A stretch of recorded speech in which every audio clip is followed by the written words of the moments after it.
कोई उम्मीदवार नहीं आती, कोई सूरत नजर नहीं आती। मौत तो एक दिन मुअय्यन है, नींद रात भर क्यों नहीं आती। पहले आती थी हाले दिल पे हंसी, अब किसी बात पे नहीं आती।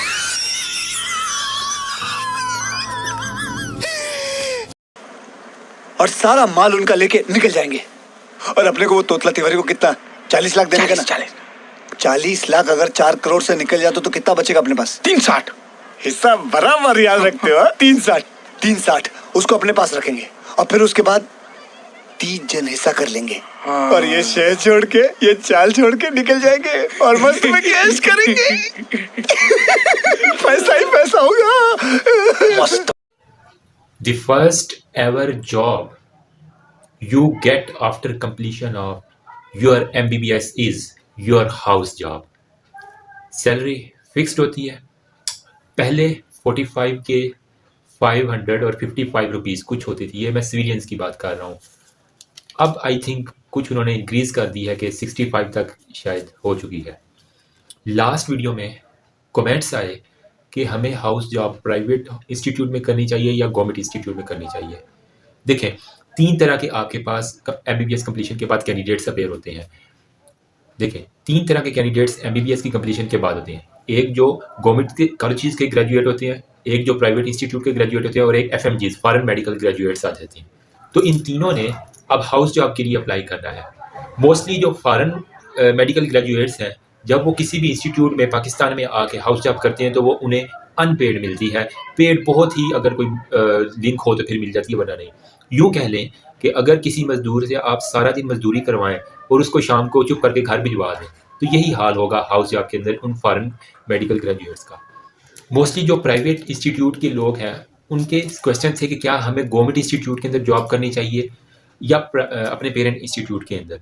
देखें, मेरा मशवरा आपको यही है कि आपका जो पेरेंट इंस्टीट्यूट है उसी को आप प्रेफर करें, हाँ आप गवर्नमेंट के ग्रेजुएट हैं या आप प्राइवेट के ग्रेजुएट हैं, ठीक है। क्योंकि जो CIP सेंट्रल इंडक्शन पॉलिसी है उसके अंदर आई थिंक 5 मार्क्स जो है सिविलियंस के लिए वो इंक्लूडेड है, जो कि आपके नेक्स्ट काम आएंगे, ठीक है। तो हर हॉस्पिटल्स के अंदर वैसे 5 से 10 सीट्स एक्स्ट्रा होती हैं जो कि पेड होती हैं, ठीक है। उन सीट्स की अब डिस्ट्रीब्यूशन किस तरह होती है, अगर उन 10 सीटों के ऊपर 15 लोगों ने अप्लाई किया है तो उनके अंदर से जो गवर्नमेंट वाले हैं उनको पहले प्रेफर करेंगे, उनको वो रख लेंगे। फिर अगर गवर्नमेंट की सीट्स फिल हो गई हैं, ठीक है, गवर्नमेंट ग्रेजुएट्स की सीट्स फिल हो गई है, तो बाकी जो बचने वाले प्राइवेट कैंडिडेट्स हैं उनको फिर अपॉर्चुनिटी दी जाती है उन पेड सीट्स के ऊपर। फिर उसके बाद जो फॉरेन मेडिकल ग्रेजुएट्स हैं उनकी बारी आती है। तो इस तरह जो है ना वो आपको अगर किसी आप दूसरे इंस्टीट्यूट में हाउस जॉब करना चाहते हैं तो ये इस तरह डिस्ट्रीब्यूशन। कुछ फॉरेन मेडिकल ग्रेजुएट्स का क्वेश्चन था कि हमें भी पेड हाउस जॉब किसी तरीके से मिल सकती है। तो what you have to do is, सबसे पहले हॉस्पिटल्स में जाके आपने वहाँ के अकाउंट डिपार्टमेंट में पता करना है कि आया कि वो पेड हाउस जॉब दे रहे हैं या अनपेड दे रहे हैं, और इसके लिए आपने खुद खजलखारी करनी होती है, खुद रिसर्च करनी होती है, ठीक है। और पेड हाउस जॉब भी ख़ास डिपार्टमेंट्स के अंदर आपको मिल सकती है, ये नहीं कि सभी के अंदर आपको मिल जाएगी। तो इस बात का फिर अब हम मेन क्वेश्चन के ऊपर आते हैं, हाउस जॉब गवर्नमेंट इंस्टीट्यूट में या प्राइवेट इंस्टीट्यूट के अंदर प्रेफर करें। बेस्ट यही है कि अपने कॉलेज के साथ जो आपका एफिलिएट हॉस्पिटल है उसके अंदर आपको हाउस जॉब अपनी स्टार्ट करनी चाहिए, क्योंकि उसी के मार्क्स होते हैं। और इंटरव्यूज़ के अंदर भी कभी कभार ये पूछ लिया जाता है कि आपने अपने पेरेंट इंस्टीट्यूट से की है या किसी और इंस्टीट्यूट से हाउस जॉब की है। जो लोग FCPS करेंगे नेक्स्ट, क्यों मैं कह रहा हूँ कि अपने पेरेंट इंस्टीट्यूट से करेंगे, जो लोग नेक्स्ट FCPS करेंगे तो उनके लिए सेंट्रल इंडक्शन पॉलिसी जिसे हम CIP कहते हैं उसके अंदर 5 मार्क्स आपके ऐड होते हैं। फिर लोगों का क्वेश्चन होता है कि गवर्नमेंट इंस्टीट्यूट में सर एक्सपोजर बहुत ज़्यादा है, प्राइवेट में एक्सपोजर बहुत कम है। आई एग्री, बिल्कुल ऐसा ही है, क्योंकि गवर्नमेंट में हर अगर आप छोटा बड़ा अमीर गरीब, मोस्टली तो गरीब ही जो है ना वो जाया करते हैं, अमीर तो अगर वो अफोर्ड कर सकते तो वो प्राइवेट के। हाँ, ये है कि एक्सपीरियंस ज़्यादा है, लेकिन अगर आप अपने पेरेंट इंस्टीट्यूट को छोड़ के जाएंगे तो आपके वो 5 मार्क्स ज़ाया हो सकते हैं। हो सकता है आपको हाउस जॉब पेड भी ना मिले, ठीक है। What I feel is, house job के बाद जब आप स्पेशलाइजेशन करते हैं, ट्रेनिंग शुरू होती है, तो अगर इस हाउस जॉब के अंदर कोई रही सही कसर रह भी जाए वो आप उस ट्रेनिंग के अंदर पूरी कर सकते हैं, इसका कोई इशू नहीं है। तो मेरे मुताबिक तमाम प्राइवेट ग्रेजुएट्स को मेरा एक मशवरा है कि इस 1 साल के एक्सपीरियंस के लिए सिर्फ क्लिनिकली फ़ायदा उठाने के लिए अगर आप अनपेड हाउस जॉब और किसी दूसरे इंस्टीट्यूट के धक्के खाते हैं तो मेरा ख्याल है कि ये कोई अच्छी डील नहीं होगी। हाँ, बाकी आप अपने हालात के मुताबिक देख सकते हैं, कुछ होते हैं बहुत अफोर्डिंग लोग होते हैं, ठीक है, जो कि अपना अफोर्ड कर सकते हैं, तो yes you can go for it. लेकिन हर किसी के हालात मुख्तलिफ होते हैं। मेरे मुताबिक पेरेंट इंस्टीट्यूट बेस्ट है। अगर कुछ एक्सपीरियंस ले कर जाता है बंदा ट्रेनिंग के अंदर उसको पूरी कर देता है। सपोज करें अगर आपको ईसीजी नहीं करनी आ रही और आपके हॉस्पिटल में ईसीजी मशीन पड़ी हुई है, आजकल सोशल मीडिया का दौर है, अगर आपको सोशल मीडिया का इस्तेमाल अच्छे से आता है तो रिमेंबर आप किसी भी इलाके में हो, एक अच्छा इंटरनेट आपकी लाइफ बदल सकता है। रिमेंबर, आपके पास ईसीजी मशीन पड़ी है, आप ईसीजी मशीन का नाम लिखें, उसके आगे जो मॉडल उसका है वो लिख के यूट्यूब के ऊपर सर्च करें या गूगल के ऊपर सर्च करें। फ़ौरन से पहले उस मशीन का ऑपरेट किस तरह करना है A to Z ट्यूटोरियल आ जाया करते हैं। तो अगर आपको कोई प्राइवेट इंस्टीट्यूट के अंदर सिखाने का मसला तो अब ख़त्म हो गया। अगर आपको कोई नहीं सिखा रहा किस तरह ऑपरेटर्स यूज़ करना है, चुप करके वीडियो खोलो। अगर आपको मोबाइल की इजाज़त नहीं है, होते हैं मिलिट्री इंस्टीट्यूट के अंदर, ठीक है, जहाँ पे मोबाइल की इजाज़त नहीं होती, वॉशरूम जाओ, वहाँ पे जाके एक वीडियो ट्यूटोरियल देख लिया करो, उसके बाद जाके आप उस मशीन को खुद ही ऑपरेट कर लो। आपको किसी भी सीनियर की भी इवन ज़रूरत नहीं पड़ेगी। रिमेंबर, ठीक है। और ये मैं अपने एक्सपीरियंस से बता रहा हूँ कि अगर कोई भी मशीन हो खा, ठीक है, अब दुनिया की कोई भी मशीन हो, अगर मुझे कहा जाए कि तुम इसको खुद ऑपरेट करो, तुम्हारे पास ये सब कुछ है, तो मैं पहले जाकर उसका ट्यूटोरियल देखूंगा, ठीक है। मिनिमम 5 वीडियो आप देख लें, उसके बाद आप उसके अंदर इतना मास्टर मान जाएंगे कि कोई भी टेक्नीशियन भी आपके साथ मुकाबला नहीं कर पाएगा। ये मेरा पर्सनल एक्सपीरियंस है। अगर आप किसी भी मशीन के 5 ट्यूटोरियल दे दें या किसी भी मशीन के ऊपर आप अपना 60 मिनट लगा लें दिल से, तो आप उसके अंदर मास्टर मान जाएंगे। उसकी फिर प्रैक्टिस करें प्रैक्टिस करें प्रैक्टिस करें, आप उसके अंदर आपको कोई बीट नहीं कर पाएगा उस मशीन को ऑपरेट करने में। और किसी की मेहनत करने की जरूरत नहीं है। जो पेशेंट आए, अगर आप सपोज कार्डियोलॉजी वार्ड के अंदर वर्क कर रहे हैं, कोई भी पेशेंट आया उसकी ईसीजी तो लाजमी है, पकड़ो, किसी और के पास उसे जाने ही ना दो, खुद ही पकड़ो, खुद ही लीड्स लगाओ और उसकी ईसीजी कटाकट करके कर दो। अब लोग कहेंगे कि ये सर टेक्नीशियंस भी तो होते हैं ईसीजी के, उनको किस काम के लिए रखा। अगर आपने खुद सीखना है तो आपको खुद भी एफर्ट करनी होगी, सारा काम आप टेक्नीशियन पे नहीं छोड़ सकते। Next question is house job पे इज इनफ? हाउस जॉब के अंदर जो पे मिलती है क्या वो इनफ है? ये तो हमें थोड़े से नोट है, लेकिन मेरे ख्याल में पाकिस्तान के अंदर बहुत कम जो है ना हाउस जॉब पे दी जाती है। आई थिंक अभी जो रिसेंटली मैंने कुछ ग्रेजुएट से बात की है, उनकी 65,000 और समथिंग चल रही है। पहले होता था प्राइवेट वालों को कम मिलती थी, गवर्नमेंट वालों को ज़्यादा, लेकिन अब गवर्नमेंट ने ये सभी के लिए इक्वल रूल कर दिया कि ख्वाह वो प्राइवेट ग्रेजुएट या गवर्नमेंट ग्रेजुएट है, पे सबको इक्वल ही मिलेगी, ठीक है। अगर आप यूके के अंदर जाएँ तो वहाँ पर आपको 2200 पाउंड पर मंथ, या फिर अगर मैं डॉलर में कन्वर्ट करूँ तो $2800 जो है ना वो आपको वो पे करते हैं पर मंथ। लेकिन अगर पाकिस्तान में इसको मैं कंपैरेटिव करूँ इन डॉलर, तो आजकल के हिसाब से $250 कुछ बनते हैं, $250। कहाँ 2800 यूके का, कहाँ $250। अब लोग कहेंगे यूके महंगा भी तो, यार वो उसकी फैसिलिटीज़ भी तो उस लेवल की है। यहाँ पे आप अगर टैक्स दे रहे हैं तो आपको वो फैसिलिटीज़ नहीं मिल रही। वहाँ पे अगर वो टैक्स पे कर रहा है तो उसको उस क्वालिटी की फैसिलिटी, उस क्वालिटी की मशीन, उस क्वालिटी का एक्सपोजर और हर चीज़ मिल तो रही है ना, फिर भी वो फ़ायदे के अंदर है। वो 2800, और अगर ख्वाह वो महंगा भी है लेकिन एक स्टैंडर्ड के साथ आ रहे हैं वो, ठीक है। और यूके के अंदर जो बड़ी बात है वो आपको 40 से 50 hours, 40 to 50 hours per week लगाने पड़ते हैं, रिमेंबर। जबकि पाकिस्तान के अंदर आपके 80 to 100 आवर्स भी क्रॉस हो जाते हैं, डबल डिफरेंस ऑलमोस्ट हो जाता है। उसके बाद अगर इनफ की बात करें इस पे की, तो आप अगर आप डे स्कॉलर हैं तो आपका आने जाने के अंदर जो फ्यूल का खर्चा है आधा तो वो इसी के अंदर उड़ जाएगी, ठीक है। बाकी जो है आपकी अपनी पर्सनल मेंटेनेंस के ऊपर भी खर्चा आता है। सेविंग यूँ कह लेके नो सेविंग, एंड पे आपके जो है ना वो वॉलेट बिल्कुल खाली हुआ करते हैं। और अगर आपकी कॉल्स ज़्यादा हैं तो उसके अंदर आपका 1500 2000 तो यूँ ही उड़ जाया करता है ना, खाने पीने में, ठीक है, कुछ छोटे मोटे काम करने में, तो वो उसके अंदर चाय शाय में आपका निकल जाएगा। और ये वर्किंग आवर्स हर वार्ड के वेरी करते हैं। अगर आपका जनरल मेडिसिन या जनरल सर्जरी का वार्ड है तो सबसे ज़्यादा वर्किंग आवर्स वहाँ पे होंगे, ठीक है। तो अगर हो सकता है आपका पूरा वीक वार्ड लग जाए तो आपको पूरा एक वीक के अंदर 168 आवर्स की ड्यूटी करनी पड़ेगी। मेंटली ज़रा सोचो, ये पॉसिबल है एक इंसान के लिए? यार वो इंसान है, रोबोट नहीं है। बस ये पाकिस्तान में चल रहा है तो बस चल रहा है, ठीक है। एक्चुअल में मैं कहूँगा पूरी दुनिया में 40 आवर्स पर वीक चलते हैं, लेकिन यहाँ पे 168 आवर्स तक वो ड्यूटी करवाते हैं। मतलब उसको मजदूर से भी घटिया समझ के उससे ड्यूटी करवा ली जाती है। मेरे ख्याल में ये इंसानी हकूक़ की खिलाफ वर्जी है। देखो अगर आप खुद सोचो, अगर एक नॉर्मल बंदा कुछ 6 घंटे नींद पूरी ना करे और मुसलसल वर्क करता जाए, एक वक्त आएगा वो फेड अप हो जाएगा, ठीक है। उससे वो डिसीजन लेने की पावर ही खत्म हो जाती है। अगर आप एक दिन पूरा जाग लें तो आप अगले दिन कोई भी बड़ा फैसला करें तो हमेशा वो आपका गलत होगा, ठीक है। मेरा पर्सनल एक्सपीरियंस है, नो डाउट। अगर दरमियान में आप रेस्ट कर ले, लेकिन वहाँ पे डॉक्टर रूम के अंदर कितनी रेस्ट हो सकती है, मुझे नहीं समझ आती है। पता नहीं कौन लोग इस तरह की पॉलिसीज बैठ के बनाया करते हैं, मेंटली सिक पीपल मुझे तो ये लगते हैं, ठीक। बाकी रही बात इजी रोटेशन की, हाँ अगर आपकी डर्मेटोलॉजी में, यूरोलॉजी के अंदर या फिर प्लास्टिक सर्जरी के अंदर है तो फिर 8 बजे से 2 PM तक जो है ना वो आपकी ड्यूटी होती है। ये सिर्फ खास लोगों को मिलती है जो समझ रहे हैं ना, वो क्रीमेस्टेरिक मसल्स ऑफ HOD जिसे मैं कहता होता हूँ, सिर्फ उनको मिलती है, बाकी को या फिर हाँ मेरिट बेस भी कुछ ना कुछ इसके अंदर चलता है और सिफारिश भी चल जाया करती है। पाकिस्तान भाई कुछ भी हो सकता है। Question is house job in government hospital worth it then private? So what I can say, अगर प्राइवेट ग्रेजुएट हो और गवर्नमेंट में अगर आपको पेड मिल रही है हाउस जॉब तो ज़रूर जाओ, लेकिन अगर प्राइवेट में आप ये पेड हाउस जॉब छोड़ के गवर्नमेंट के अंदर अनपेड करने जाओगे ना, हाँ आप जितने मर्जी अमीर हो आपको फील होगा। ये यूं ही है कि आपसे सारा दिन वो मजदूरी करवाई जाए, आपसे सारा दिन वो ईंटें उठवाए वो, ठीक है, आपसे सारा दिन काम करवाए और शाम को गए चले भाई आपने बहुत अच्छा काम किया, आपका बहुत शुक्रिया, आप अपने घर जा सकते हैं। आपको आने जाने का खर्चा भी खुद ही करना पड़े। और अब अभी के लिहाज से अगर मैं कहूँ तो 65,000 पर मंथ, 1 साल की हाउस जॉब कोई 7 लाख 7.5 लाख रुपए बनता है। तो अगर आप 7.5 लाख अपनी जेब से लगा सकते हैं तो आप जाएं, ज़रूर जाएं फिर गवर्नमेंट के अंदर। लेकिन अगर आप उसको वो 7.5 लाख प्यारे हैं जो आपने 1 साल में कमाने हैं तो फिर आप नहीं जा सकते गवर्नमेंट के इंस्टीट्यूट के अंदर। तो चॉइस आपकी है, आपके फाइनेंशियल हालात के ऊपर डिपेंड करता है। लेकिन मेरा ख्याल है ख्वाह मतलब जितना भी अमीर हो ना, अगर आप इस तरह करेंगे तो कोई भी काम करेंगे आपका दिल ही नहीं लगेगा। आप देखेंगे अपने कोलीग्स को वो अच्छी खासी पे ले रहे हैं और महीने के एंड में वो सारे पार्टीज कर रहे हैं और आपको अपनी जेब से देना पड़े, ख्वाह आपकी बहुत ज़्यादा मिलेंगे, लेकिन आपको फील होगा कि यार ये मैं किधर, मुझे तो कुछ वो देते ही नहीं है। तो ये एक फील होता है और बंदे का इंटरेस्ट भी थोड़ा सा कम हो जाता है। तो मैं कहता हूँ जहाँ पे रिवार्ड हो वहाँ पे इंटरेस्ट का एक लेवल बिल्डअप हो जाता है। ये इंसानी साइकी है जो मैंने ऑब्जर्व किया है। कहता है कि क्या हाउस जॉब की पे के ऊपर कोई टैक्स लगता है? I think no tax on the house job. जितने होते हैं वो टोटली आपके अकाउंट में आ जाते हैं। हाँ बैंक वाले कुछ अगर ट्रांजेक्शन के काट लें तो काट लें, बाकी वो नहीं होते। जो स्टूडेंट्स USMLE की तैयारी कर रहे हैं, क्या उनको हाउस जॉब करनी चाहिए या नहीं करनी चाहिए? ये आपका पर्सनल एक्सपीरियंस है।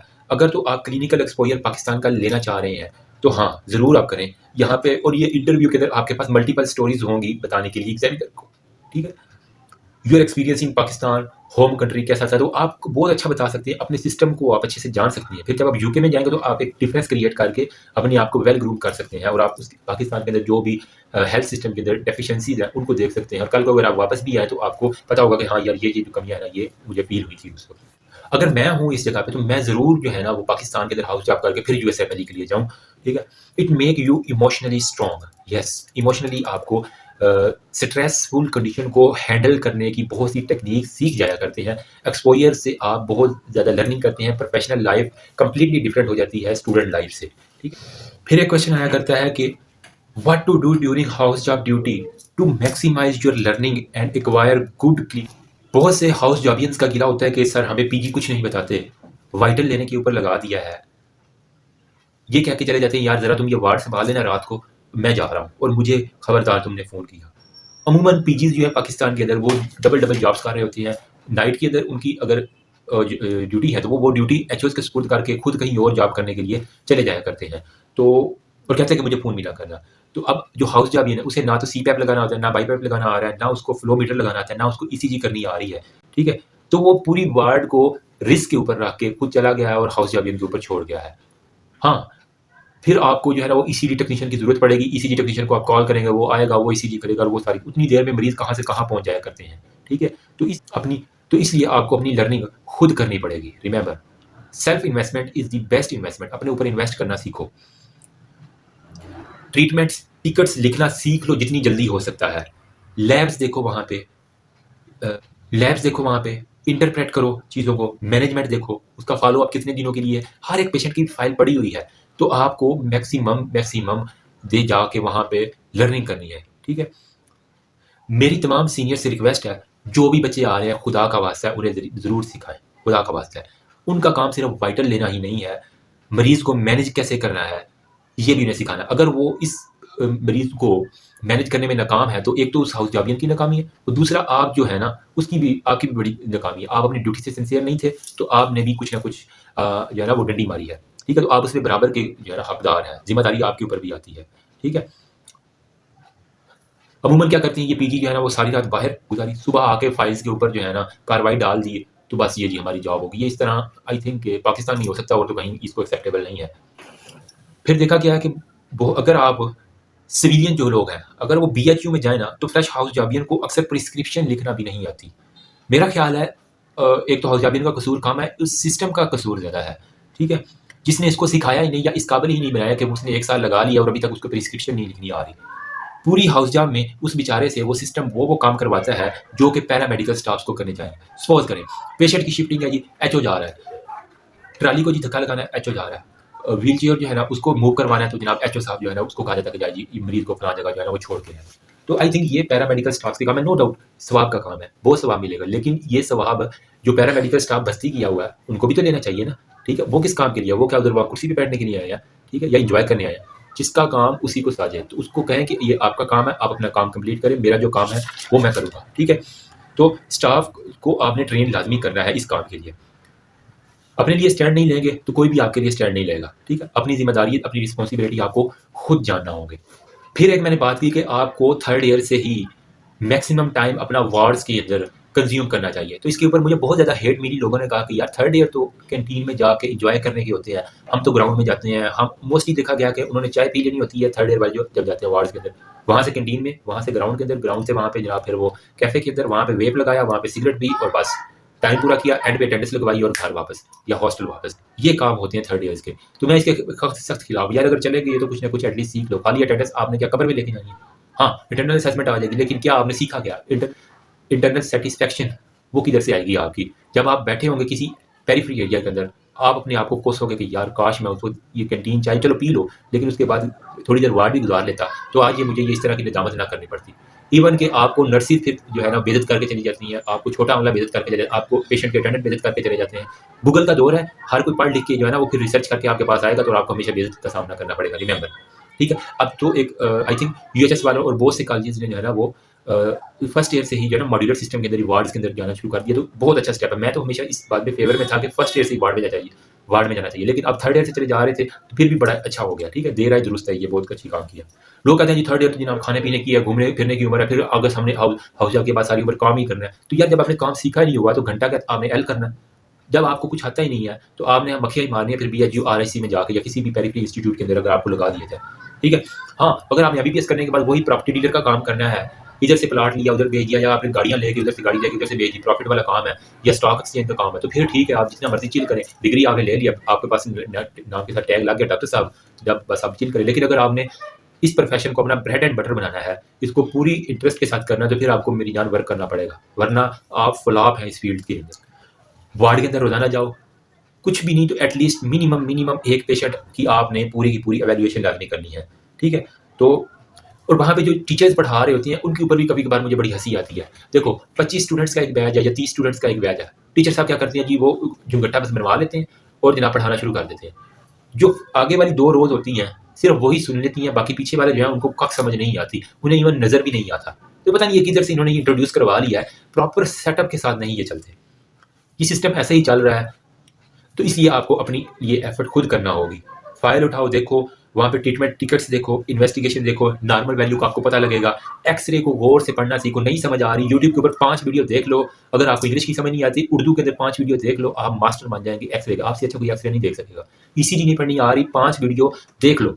ठीक है, तो ये 5 जो है ना उंगलियां मेरी याद रखनी है आपने। 5 वीडियो देख लो, आप मास्टर बन जाएंगे, उसके बाद आप इंटरप्रेट करने में कामयाब हो जाएंगे। ठीक है, साथ में मैं आपको रिकमेंड करूंगा आप आउटडोर लाजमी जाओ। जो प्रोफेसर प्रिस्क्रिप्शन लिख रहे हैं लाजमी देखो, उनसे रिक्वेस्ट करो कि सर थोड़ा थोड़ा मुझे भी बता देना। ठीक है, तो उन्हें अच्छा लगता है, हाँ यार ये बच्चा स्पेशली अपना टाइम निकाल के मेरे पास आया है मुझसे सीखने के लिए, तो इसको मैं सिखाऊं। और कभी कभार वो आपको ऐसी बातें बता देती हैं जो आपको मिलियंस रुपीज़ की भी नहीं मिलेगी कहीं भी जगह पे, रिमेंबर। ठीक है, तो देखिए दवाइयाँ लिखनी आनी चाहिए, किस मरीज़ को क्या ट्रीटमेंट देनी है, क्या एंटीबायोटिक देनी है। देखो अगर आपको दवाइयाँ का नाम ही नहीं पता होंगे तो आपसे अच्छा तो ये जो मेडिकल स्टोर पे बैठा हुआ उसे सारी दवाइयों के नाम बता रहे होते हैं। ठीक है, तो कोएक्स को सारे नाम बता रहे होते हैं दवाइयों के। पता चले कि डॉक्टर साहब को सिर्फ एजोमैक्स का नाम आता है, ऑगमेंटम का नाम आता है, पैराडोल का नाम आता है, ब्रूफन का नाम आता है, इसके अलावा किसी और दवाई का नाम ही नहीं आता। ब्रांड चेंज हो जाते हैं जहाँ वो डॉक्टर साहब कंफ्यूज हो जाते हैं, जी मुझे तो गोली की समझ नहीं लग रही। तो इसके लिए भी मैं आपको कहूँगा कि आप मैक्सिमम अपना इंटरनेट और मोबाइल के अंदर कुछ ऐप्स हैं जिस तरह ना फार्मेसी की कुछ ऐप्स हैं जिसके अंदर ड्रग्स का जो है ना वो ब्रांड नेम और जेनेरिक नेम्स वो अलग-अलग लिखे हुए हैं, वो ऐप्स आपके पास लाजमी होनी चाहिए ताकि आप क्विकली जो है ना वो सर्च करके, खुदा ना खासा दिमाग है इंसान, रोबोट तो नहीं है ना, कंप्यूटर तो नहीं है, अगर भूल भी जाए तो फौरन से वहाँ सर्च करो और उसके मुतालिक जितनी भी चीज़ें हैं वो आपको बताना। आपकी इतनी प्रैक्टिस हो जानी चाहिए कि 1 क्लिक के ऊपर आप उसको देख सकें। ठीक है, और ये बार बार यूज़ करने के ऊपर आएगी, एक दिन में आप नहीं सीख सकते। अगर आप डेली बेसिस के ऊपर इसके ऊपर जो है ना अपना एक्सपोजर करेंगे तभी आपको इसकी समझ आएगी। इन सिंपल वर्ड, अगर आप ड्रग्स लिखने में नाकाम है तो कोएक्स मेडिकल स्टोर वाले आपके ऊपर भारी हैं। ठीक है, मरीज पहले भी जा रहे थे, बाद में मजीद और जाएंगे। एक दफ़ा अगर गलती से कोई मरीज़ आपके पास आ भी गया तो उसे पता होना कि डॉक्टर साहब को एक ही गोली आती है, एक ही इंजेक्शन का नाम आता है, तो मैं क्यों इधर जाऊँ? वो उसी क्वैक के बाद जाएगा जिसने उसको डेक्लोरान और प्रोवैस लगा के ठीक तो कर दिया, तो बाद में बेड़ा गर्क हो जाए, लेकिन उसको फ़र्क नहीं पड़ता, उसको टेम्परेरी रिलीफ चाहिए। और हाँ, अपना कम्युनिकेशन स्किल आपको इम्प्रूव करना होगा, ठीक है? जो दिखता है वही बिकता है, मेरी ये पर्सनल राय है, ठीक है? आपने अगर कम्युनिकेशन स्किल अच्छा नहीं है और एक क्वैक का कम्युनिकेशन स्किल अच्छा है, तो वो मरीज़ हमेशा उस क्वैक के पास जाएगा। जो उसे मेंटली तौर पे सेटिस्फाई कर देगा, वही जो है ना बेस्ट डॉक्टर आप में से माना जाएगा। इन सिंपल वर्ड, अगर आपने आज अपनी डायरेक्शन ठीक ना की, अपना पूरा फोकस खेलों के ऊपर या फिर ट्रिप्स के ऊपर, मैं ये नहीं कहता बिल्कुल ना करें, ज़रूर करें, लेकिन अपना फोकस ट्रिप्स और खेलों से ज़्यादा इस जो फील्ड है ना, इसके ऊपर जो है ना मैक्सिमाइज़ करें। तो देखो ना, कल को यही जनरेशन है, जो बड़े पीजीज हैं, अगर ये बीमार होकर आ जाएंगे तो इन्हीं का इलाज करेंगे, तो उन्हें पता होगा हमने कुछ पढ़ाया नहीं होता, इसलिए हमारा इलाज क्या करना है। तो ये एक हो जाती है, ठीक है? आपके इलाज के अंदर क्वालिटी नज़र आनी चाहिए। Quality quality quality is the key in your treatment, in your care of the patient. Juniors से मेरी रिक्वेस्ट है, ख्वाह प्राइवेट करो या पब्लिक हॉस्पिटल में, कोई ज़्यादा फ़र्क नहीं पड़ेगा। और अगर आपको, और प्लीज़ अगर आपको वार्ड्स के अंदर वो स्लाइडें दिखा दिखा के वही स्क्रॉल अप करके पढ़ाया जा रहा है, तो उसको थोड़ा सा अवॉइड करें। सीनियर से भी मेरी रिक्वेस्ट है कि वो उन स्लाइडों से आप थोड़ा सा अवॉइड करें, क्योंकि स्लाइडें जो है ना भूल जाती हैं। कोशिश करें कि स्टूडेंट्स को मैक्सिमम एक्सपोजर पेशेंट के ऊपर करवाएं, क्योंकि एक साल बाद स्लाइडें जो है ना वो आपसे दिमाग से एवेपोरेट होती है, लेकिन जो उसने पेशेंट देखा होगा वो सारी उम्र उसको नहीं भूलेगा। ये कुछ टिप्स थी, होपफुली आपके लिए हेल्पफुल होंगी। जितना मेरा एक्सपीरियंस था, जितना मेरा नॉलेज है, जितना मैंने इधर उधर से लोगों से कंसल्ट करके इकट्ठा किया, वो मैंने एक ही वीडियो के अंदर बता दिया। होपफुली ज़्यादा नहीं तो कुछ ना कुछ हेल्प होगी। दुआ में याद रखना। Best of luck to all जिनका फाइनल ईयर का भी एग्जाम हो चुकी है, उनके लिए मेरी नेक तमन्ना, जिनकी हाउस जॉब एंड होने वाली है उनके लिए नेक तमन्ना। कोशिश करना हाउस जॉब के बाद फ्री बैठने से अच्छा है पार्ट 1 अपना निकाल लेना, या कोई ना कोई प्रोडक्टिव एक्टिविटी करना, फ्री ना रहना। हाँ, अगर आपकी शादी होगी गर्ल्स स्पेशली, तो प्लीज़ अपनी प्रैक्टिस लाजमी जारी रखना, डिग्री को ज़ाया ना करना, पैसे को ज़ाया ना करना, स्किल अपनी को जंग ना लगा देना। That's all about. Thank you so much. अल्लाह हाफिज़।